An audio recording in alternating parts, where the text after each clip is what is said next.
오늘 하나님 말씀 시편 8편 1에서 9절까지의 말씀. 시편 8편 1에서 9절입니다. 계속해서 읽겠습니다. 여호와 우리 주여, 주의 이름이 온 땅에 어찌 그리 아름다운지요. 주의 영광이 하늘을 덮었나이다.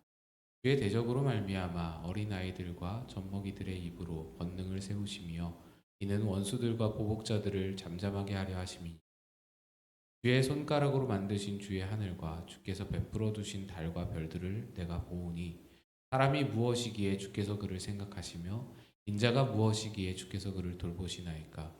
그를 하나님보다 조금 못하게 하시고 영화와 존귀로 관을 씌우셨나이다.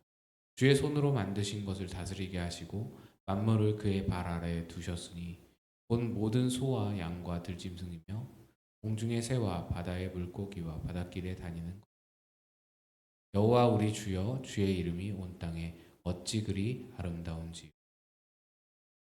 할렐루야. 우리 주님의 크신 평강이 오늘도 여러분과 함께 하시기를 바랍니다. 시편 8편의 말씀입니다. 시편 8편 앞에 있는 3편에서부터 7편까지의 말씀은 탄식시로 분류되는 시들이어서 어렵고 무거운 분위기였는데, 시편 8편은 밝고 환한 분위기의, 웅장하고 장엄한 분위기의 그런 시입니다. 1절을 보시면 여호와 우리 주여, 주의 이름이 온 땅에 어찌 그리 아름다운지요, 주의 영광이 하늘을 덮었나이다. 시편 기자는 하나님을 여호와 우리 주여라고 부릅니다. 여호와라는 단어와 주여라는 단어 모두 하나님을 부르는 단어인데, 이 두 개를 같이 쓰는데 여기에 담긴 의미와 뉘앙스가 두 가지가 약간 다릅니다. 여호와라는 단어는 나와 관계된 하나님을 칭할 때 씁니다. 여호와라는 단어 자체가 스스로 있는 자라는 뜻이잖아요. 그래서 하나님이기를 중단하신 적이 없다. 나를 향하여서 하나님이시기를 중단한 적이 없다라는 뜻입니다. 나의 하나님 되기를 놓은 적이 없어서 하나님이 나와 관계되어 일하신다, 끊임없이 일하신다라는 의미가 여호와라는 단어에 담겨 있습니다. 그래서 나를 치료하실 때에는 여호와 라파, 나의 깃발이 되실 때는 여호와 니시, 나를 위해 준비하실 때는 여호와 이레, 이렇게 나와 관계가 된 하나님의 일하심을 강조할 때 여호와라는 호칭이 사용됩니다. 그런데 주여라고 하는 단어는 아도나이인데, 이것은 좀 다릅니다.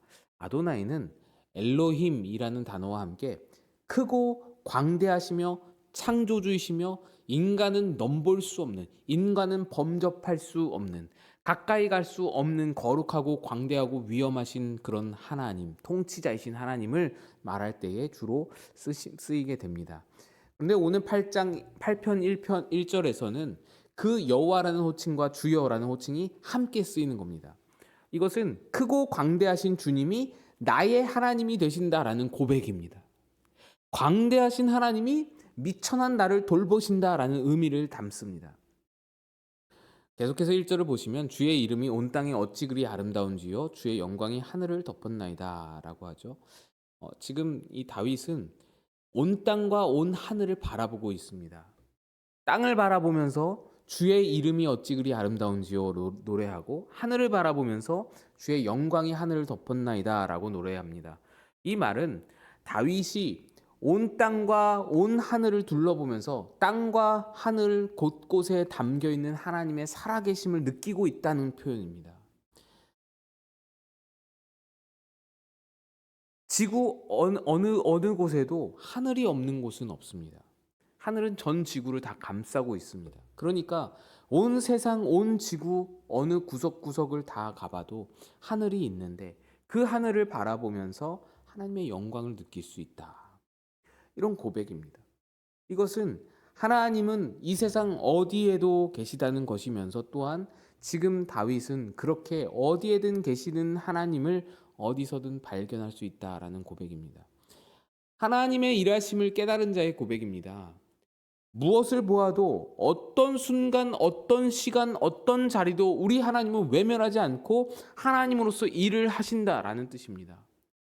그래서 모든 만물, 하늘과 땅 그 어디에도 하나님의 숨결이 묻어있지 않은 것이 없고 하나님의 손길이 닿지 않은 것이 없습니다. 그걸 보는 겁니다. 그걸 보고 노래하는 겁니다. 대단한 일입니다.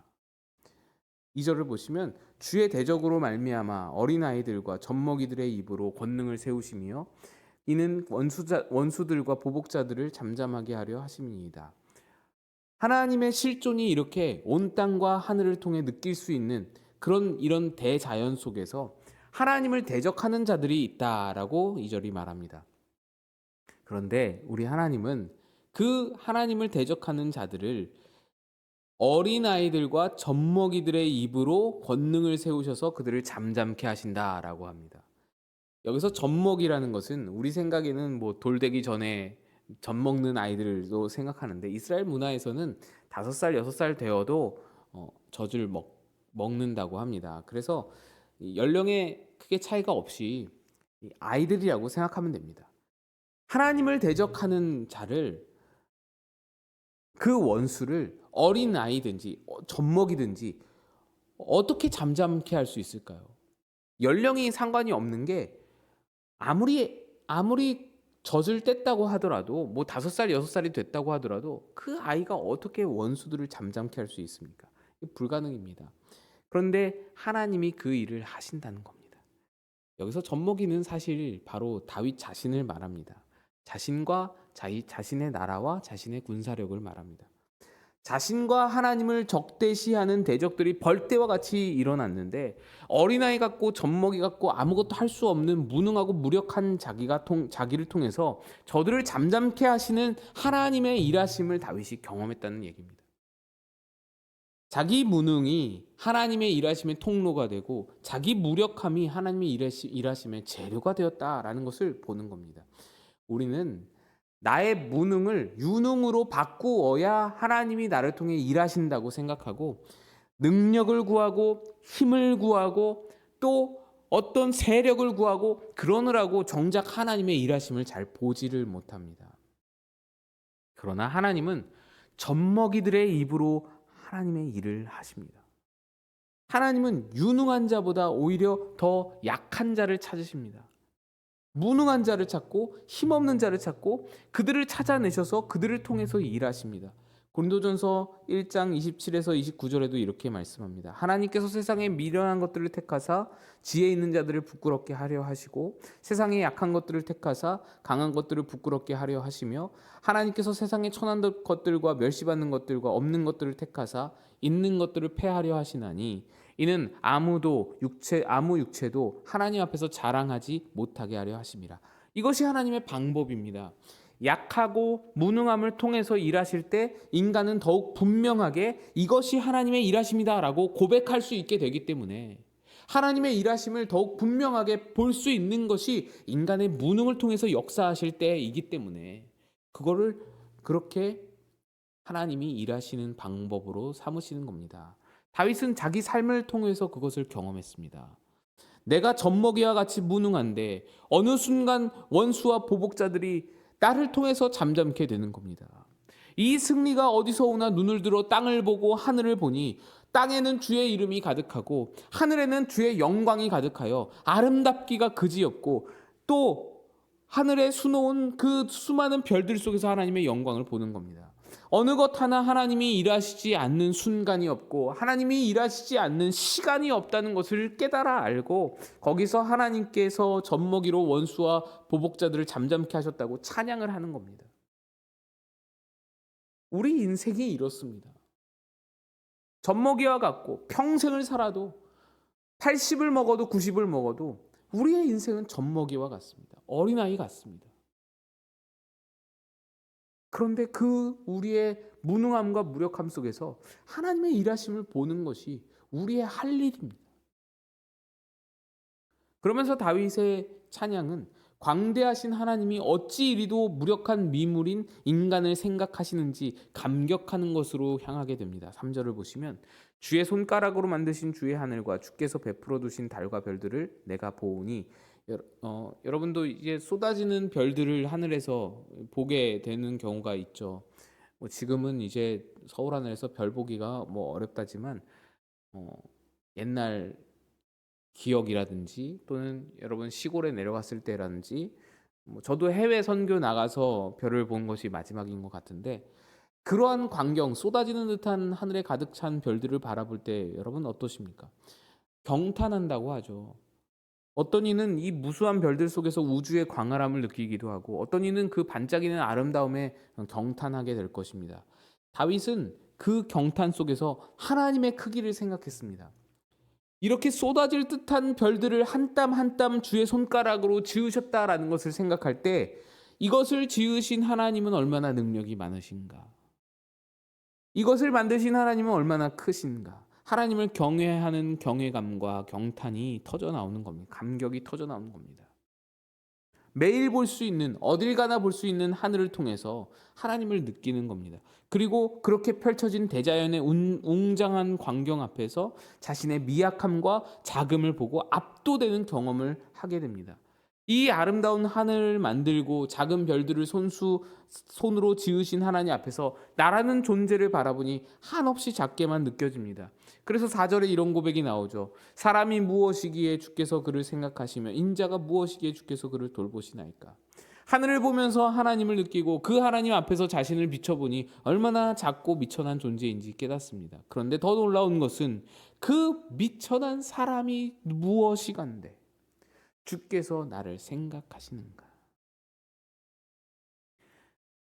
주님이신데 광활한 크기에 사람은 범접할 수 없는 그런 크기의 위엄과 거룩함을 갖추신 주님이신데 어찌 여호와가 되셔서 어찌 하나님이 되셔서 스스로 있는 자가 되셔서 하나님의 길을 중단하지 않으시고 우리를 위해 일하시는가. 여기서 주께서 그를 생각하시며라고 할 때에 생각한다는 것은 think가 아니고 mindful입니다.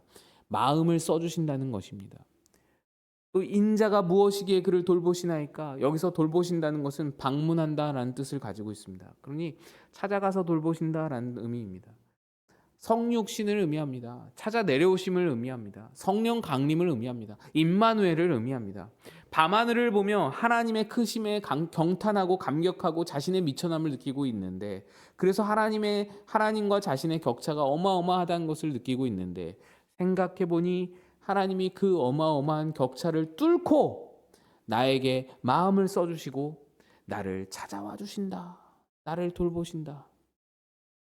사람이 무엇이기에 내가 뭐길래 내가 무엇이간데 주께서 나를 생각하십니까? 심지어 5절입니다. 그를 하나님보다 조금 못하게 하시고 영화 존귀로 관을 씌우셨나이다. 인간이 하나님과 비교할 수 있다는 얘기를 하는 게 아닙니다. 인간이 하나님과 견주어 볼 때 조금 못하다는 얘기가 아닙니다. 전 우주에서 하나님 다음으로 훌륭한 존재로 인간을 창조하셨다. 하나님께서 지으신 피조물 중에 인간보다 우월한 존재가 없다. 우리를 생각하시고 우리를 일하시는 존재다. 어떤 피조물도 이런 권한이 없다. 어떤 피조물도 자기 아들을 내어주면서 건지시는 존재는 없다. 우리를 그렇게 생각하신다라는 겁니다. 라는 얘기를 하는 겁니다. 하나님의 구원을 노래하는 겁니다. 하나님의 구원을 아는 자만이 부를 수 있는 노래입니다. 하나님의 구원이 어떤 크기인지 어떤 의미인지 제대로 아는 자만이 그의 생각하심에 경탄하고 그의 돌보심에 감격할 수 있는 것입니다. 이것이 하나님이 우리에게 주신 신분입니다. 지위입니다. 하나님보다 조금 못하게 어떤 피조물보다 우월하게 하나님이 우리를 지으시고 창세전부터 택하사 우리를 향해 목적을 두어 우리를 이끌어 가시는 하나님입니다. 이 놀라운 사실을 다윗은 하늘을 보면서 밤하늘의 별을 보면서 땅의 아름다움을 보면서 깨닫습니다. 하나님의 일하심을 아는 자의 시선입니다. 하나님의 일하심이 미치지 않는 곳이 없다는 것을 생각하는 자의 고백입니다. 우리가 나아가야 할 자리입니다. 우리가 살아가야 할 삶입니다.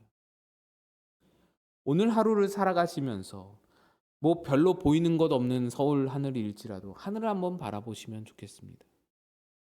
하늘이 아니어도 괜찮고 뭐 불어오는 바람도 괜찮고 빨갛게 물들어가는 나뭇잎에서도 하나님을 느낄 수 있을 것이고 그 어디에서도 하나님의 일하심을 볼 수 있습니다.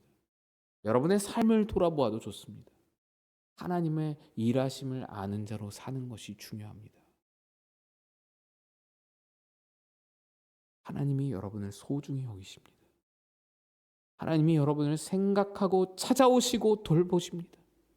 이게 얼마나 큰 은혜이고 얼마나 놀라운 일인지를 깨달아 아시길 바랍니다. 하나님이 이토록 생각하시는 존재가 다시 없답니다. 어떤 피조물 중에도 어떤 존재도 어떤 천군 천사도 이런 존재가 없답니다. 아들을 내걸면서까지 여러분을 찾아오사 돌보신답니다. 그러니 오늘 하루도 이 권한을, 이 권세를 가지고 이 권세를 아는 자로 서서 어디에서라도 두려워하지 마시고 어떤 자리에서도 불안해하거나 불만스러워하거나 억울해하거나 하지 마시고 담대히 하나님의 뜻을 채우며 살아갈 수 있는 그런 여러분 되시기를 주님의 이름으로 축복드립니다. 기도하겠습니다. 하나님 아버지, 오늘도 우리에게 새 삶을 주셨으니 하나님의 자녀된 자로, 하나님이 생각하시는 자로, 하나님이 마음을 쓰시고 돌보며 찾아오시는 자로 살아가게 하여 주옵소서. 하나님의 하나님 되심을 믿고 담대하게 나아갈 수 있는 그런 우리들 되게 도와 주옵소서. 같이 기도하며 나가겠습니다.